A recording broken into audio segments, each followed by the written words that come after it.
lovely talk. Dr. Mihevc Edwards has come all the way from Atlanta to talk with us on athletic identity. I actually met her when I first started my career at Emory. When I asked who I needed to work with for running medicine for physical therapy, hands down, this is the person that was recommended, and she has not failed. She's taken care of all the complicated cases, and it's been really fun to work with her over the years, still going to conferences and things together. So hold on to the people that you meet that are good, all right? So her training was at Emory for a doctorate of physical therapy, and then she did an orthopedic residency. And since then, she has spent a long time taking care of endurance athletes and runners and does a really good job at it. She's got her own practice, precision physical therapy, and lots of side gigs. I don't know how you do it. So I'm very excited to welcome Dr. Mihevc Edwards. She's going to be chatting with us today on athletic identity. Thank you, Sarah. You guys are really lucky to have Sarah with you. I miss her every day. We really did work together all of the time and shared so many patients over the years. And we still do, actually. We still call each other almost every week when we're talking about running medicine and patients. So it's great. Thank you for having me. I'm excited to be here. I'm here all weekend for all sorts of running related things. So this is just one of the things that Sarah said, hey, and you also want to talk? So I said, sure, why not? So tonight I'm going to talk to you about athletic identity. I'm going to weave a story of my experience, my clinical practice, and research together to really build a picture of what it is like for athletes who are injured or can no longer do their sport. So I hope that you guys can take away from this lecture or this talk some pieces that'll be useful in practice, ways that you might be able to speak with your patients or at least get a better understanding of who's in front of you when they come in the room. Okay, I treat a lot of runners, but also athletes. So on my son's first birthday, I went out for a 5-mile run. It was a typical 5-mile run, at least I thought it would be. I was training for a half Ironman. Prior to getting pregnant, I actually ran 13 marathons, 3 Bostons, over 50 half marathons, and several short course triathlon and other endurance events. When I was pregnant, I continued to train, and I even ran a half marathon at 7 months pregnant. So I definitely love running. While I was dealing with becoming postpartum, right, and that kind of athlete, I really started to ask myself, like, who am I as an athlete? And I started to get frustrated because I didn't feel well on a lot of my runs. And so this 5-mile run was one of those runs where I was really going to prove to myself that I was a good athlete still, even though I had a baby. And I went outside, I left my house, and I started to run in the neighborhood. Unfortunately, I had to stop several times along the way because I was tired and something felt off. I couldn't pinpoint what it was. So I kept going. And every time I stopped, I got more and more frustrated. And of course, because I was, a really good athlete and I didn't really listen to my own advice, I decided at about 4.5 miles that, okay, if I don't feel good, I'm not gonna really listen to my body and what it's saying. Instead, I'm gonna push myself as hard as possible to the end. So I sprinted up the hill right outside of my house. I turned right onto my street and I stopped right in front of my house. And the moment I stopped, I looked down and my heart was out to here. My sports bra felt like it was strangling me. I started to get dizzy, short of breath, and confused. I looked at my watch and it went from 160 heart rate to 170, 180, 190, 200, 250, and 300, and it was blinking. So I thought, oh, my watch must be broken, right? No, I was in ventricular tachycardia. I walked up to my front porch, I sat down, and I put my head between my knees and started to breathe. Now, in a typical situation, you would maybe call 911, but I was not all there. I was definitely confused. And the only thing that I could think about was that I didn't want my husband to find me on the floor when he got home. So I sat there for several minutes, breathing, doing whatever I thought was gonna help. And I actually came out of it. My heart converted to a normal sinus rhythm, which is absolutely unbelievable. But that was the beginning of a very, very long journey for me. I had grown up as an athlete. I played all sorts of sports, and then I found running, my true love. And I found that running for me was a great way to build confidence, to learn how to treat my body well, to help me with stress and mental health. And then as I did it more and more, I also found that things in my life started to revolve around running. For instance, my nutrition. I planned my nutrition based on my training. I only wore running shoes and had running clothes. I refused to wear heels anymore.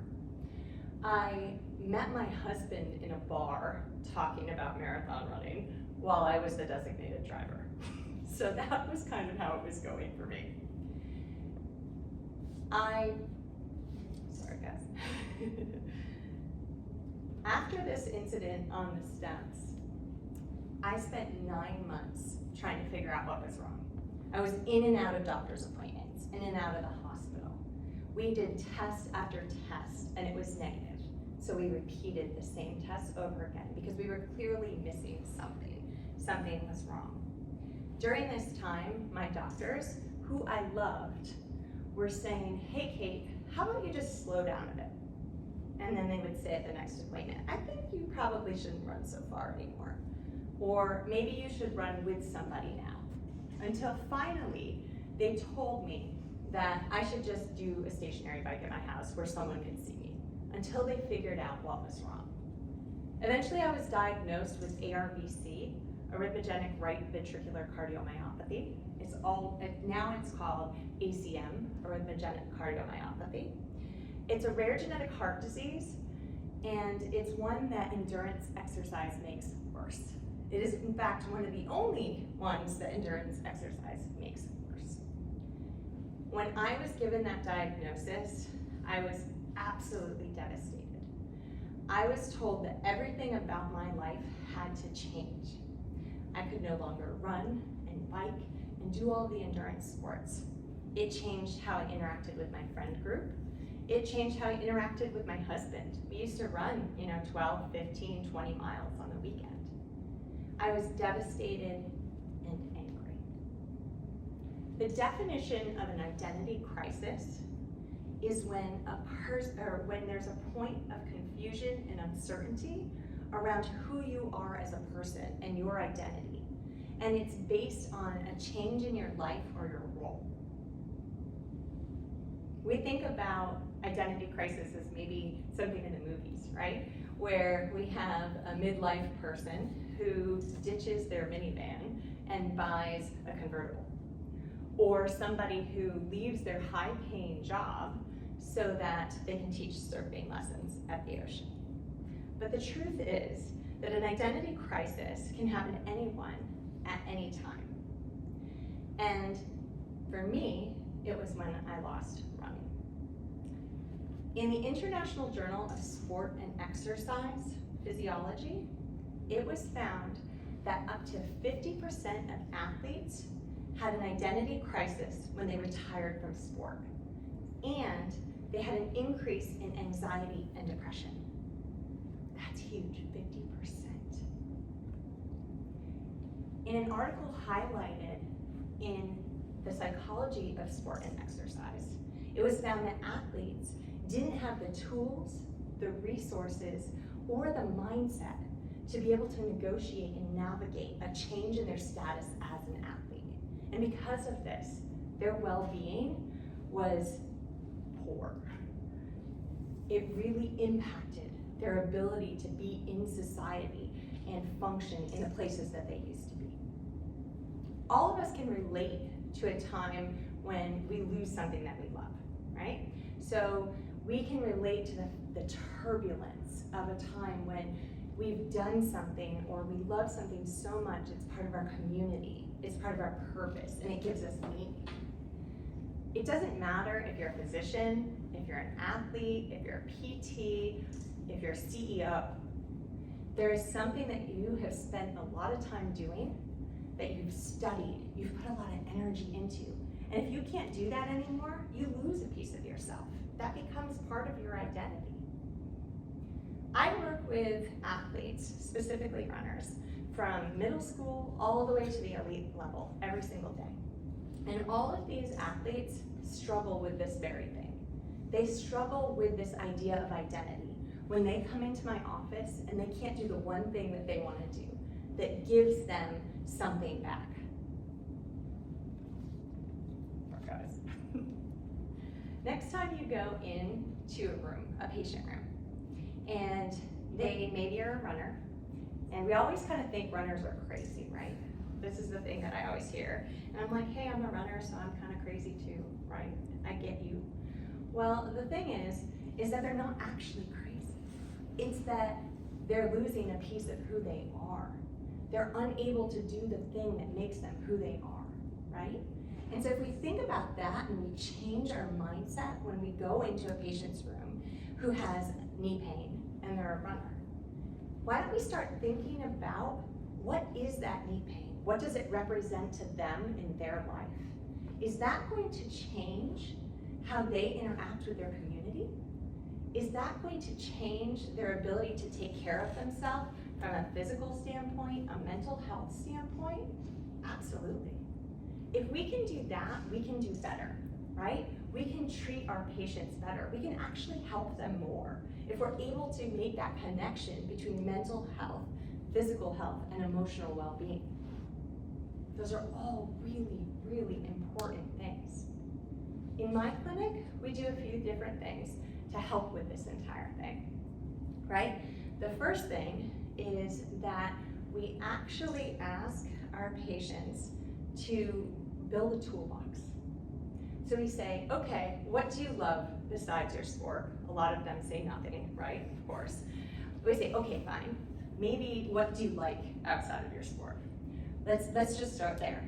And maybe it is cooking, or playing the guitar, or doing something creative, whatever it is. So we start talking about what are these other things that you can do that bring you joy outside of your sport. Let's keep these to the side.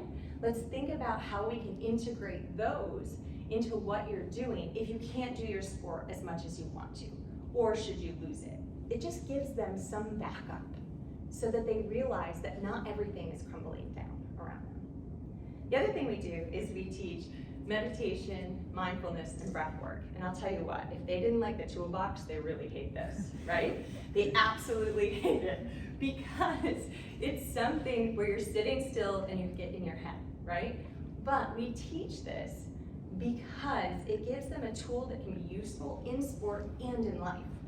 I kind of trick them, to be honest, sometimes. What I actually do is I talk more about how if you really learn how to breathe appropriately, you're tapping into that diaphragm, pelvic floor piston, and you're starting to learn how to engage your abdominal wall better. You're getting a stronger core, and that actually helps with your running form, right? And so I start there because I'm meeting them where they are. And then I'm actually teaching them that by tapping into this nervous system, they can learn how to down-regulate it, and it gives them just one more thing to help them if they need help from a mental health standpoint later on. The third thing we do, and not the final thing, but the final big thing we do, is we include them in our goal setting and our planning. Athletes love goals. They love to have a plan. When they don't have a plan, they spiral 100% every time. And so if we ask them what their goals are and build out our goals, and we have this relationship together, it's no longer that they're losing something or they can't control what's happening. Now they have a little bit of control in a moment where they feel completely out of control. And that's pretty cool when you see that happening with your athletes. So, athletic identity is a great thing, right? Having a strong athletic identity actually helps us to be more motivated. Often athletes who have a strong athletic identity do better, they perform better. And the flip side to that is that we have to understand that they are more likely to fall into depression or anxiety if they should lose their sport. So as healthcare providers, it's really important for us to understand that and use these things in or when we are caring for our patients to help guide them along that path of injury and recovery. Thank you.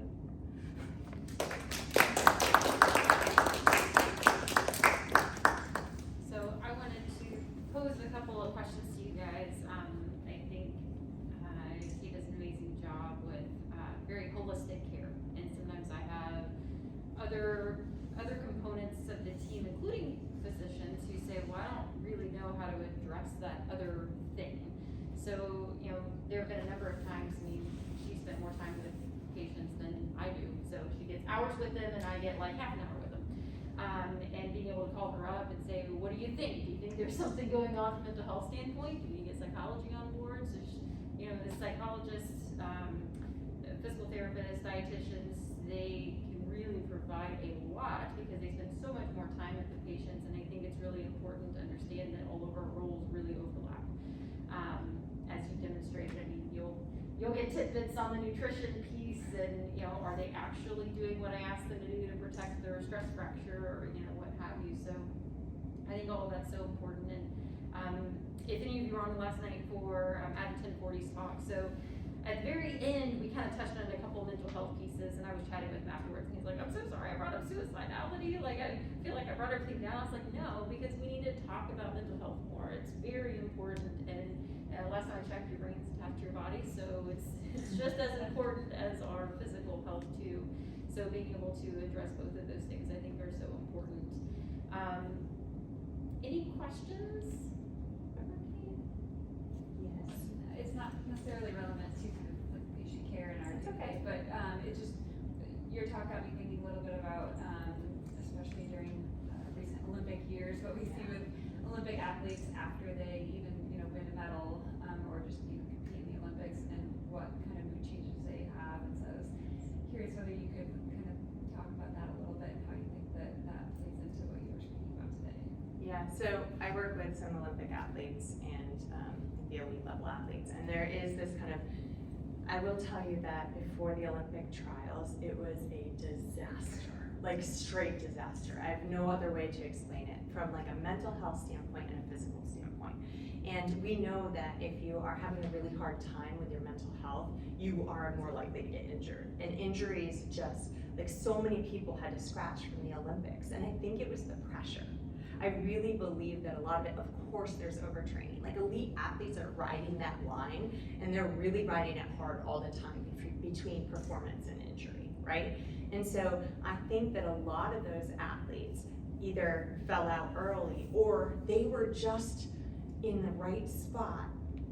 As soon as the event was over, they just crashed from a mental health standpoint and a physical standpoint. And that's what we know when we talk about stress is stress, right? Like our body can only tolerate so much stress, whether it's mental, physical, or emotional. And if you think about that bucket and how full that bucket is, maybe they were just able to hold on right till the end, and then they crashed. So I don't know if I answered your question, but we did see a lot of people get injured right after the Olympics. And we saw a lot of people struggle after the Olympics, even if they did a really good job, because I think this is where you're going, sorry. Because what's next? When you reach the pinnacle, what is next? And so that's where it's really important for coaches particularly, because you know, as medical providers, we're not there every single day. So we have to rely on the relationship with the coaches.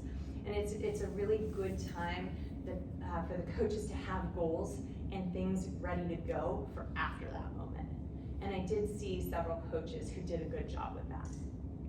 Yeah, I remember we were talking at one point, and you were mentioning people who were competing like 2 weeks later. Like, what? Like, I can't even fathom that. Like, Yeah. It's like middle of the season. Yeah. Well, actually, there was a misstep where there was timing for, I won't go into it, but like timing for track and field and sports after the Olympics. Some things should not have happened, and our athletes were really stressed out and pushed to the limit, even after the Olympics. When you think that's the pinnacle, but I mean, there were so many things wrong with that. You guys might all be familiar with it, but that documentary Going for Gold. Have you guys seen that? I haven't seen it. Oh my gosh, it's that exactly. It's Michael Phelps does it. Dr. Statuta brought it up a few years ago in Running Medicine. and he's the he does the whole thing, and that exactly, it's like what the athlete's identity is after you're finished with sport. And it's an incredible documentary. Well, I mean, and that's what those papers, I mean, I've read several papers, I only mentioned a couple, but like that's what it's talking about, like that transition point for an athlete. That's when whether it's they're transitioning out of their sport or transitioning from the top of their sport in other places, that's that zone where they're really susceptible to anxiety and depression because they don't know what to do. And it's that same thing, like we're so goal-oriented, right? Task-oriented, plan. And if we don't have that, then what do we do? That also, this is more of like I saw this from a personal standpoint, but you guys will also probably relate to this too. I ran in college and you saw I saw freshman females, right, who were the best of the best in high school, and then they come into college their first year and they almost all get hurt because they're one of many at that point, and they just nosedive. Yeah, and there's that, but there's also, if they hadn't hit the training plateau, some people hit it that freshman year in college, so where they've always been the best, and then hormonally, actually what happens is that it's changing so much in that 18 to 20 range that they just kind of stop being as good. So I think that's really hard because for some people it's hormones and it's the change, Sure. and it's the big fish in a bigger pond. Yeah. Yeah. Is the plateau you're talking about specifically for females, the hormonal plateau, or is that male and female? So they say that there is a training plateau for men and women. However, it's much worse for females because our hormones change daily or by every minute. Where men's it's true actually, right? So or where men's actually are pretty steady overall. So they say that men can have a training plateau. It's shorter and it's not as severe. Same age? Usually around like that before, like around puberty. So somewhere like 13 to 15-ish. Again, we don't see it as often. And I think the reason we don't really talk about it as much is because it's not as severe. But you see it in females 18 to 20 more so than like puberty, or all of the above? It varies. It varies. It could start at that kind of 13 age range. Sometimes it starts a little further. It just depends. And it's a really hard time because that's when we start to restrict our eating, and breads and low energy availability becomes an issue, or we start overtraining, and so that's when those girls really get into a lot of trouble, and so we have to educate them about that. Yeah. Well, I've been reading Up to Speed, that's the book. So Oh. I've been reading or listening to Up to Speed. And they were talking about a lot about female attrition from sport and all the reasons for it. I mean, even like having well-fitting sports bras was a reason that people left sport. And so you have puberty, you have menses. They talked about having all of these like white uniforms, and developing sex characteristics, and I think there are just so many different things that are happening during that time. And then you have all the cultural pressures that are happening within school, peer pressure, and I feel like the female scenario, there's so many more moving parts that contribute to that. And so I think female nutrition sport has gotten some better, especially with some of the new things that we've gotten. Well, some of The the program that we talked about on the way in. So there's Bras for Girls is this program by Dr. Sara Raiser on the West Coast. It's amazing, and they do a lot of education about breast development and changes in your body, and they talk about that difference between that women often have a hard time with, like that sexualization of their body, plus what does an athletic body look like, and trying to figure out what that means for them. And so Dr. Lesko does a good job of that, and there are some other people from the West Coast. If you haven't read it, Up to Speed is a really good one. It goes through a lot of female history and reds, and it's very digestible. I've been trying to find some good books for our patients, so I've been trying to listen to a lot of there's so many out there right now, which is great. I didn't have any of those when I was in high school. Neither did I. Yeah, not one. It's me. What's that? Hi God, it's me, Margaret.